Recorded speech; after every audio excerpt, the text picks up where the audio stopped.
Dokie. I've seen on this other YouTube video where to use a Tootsie Roll for bait.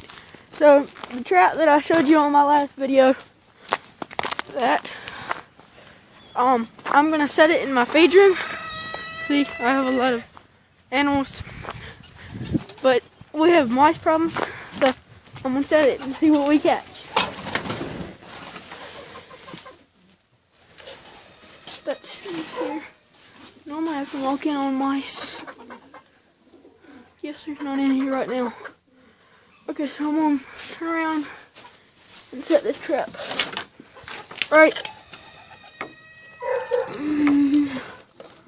Hold on. Right there.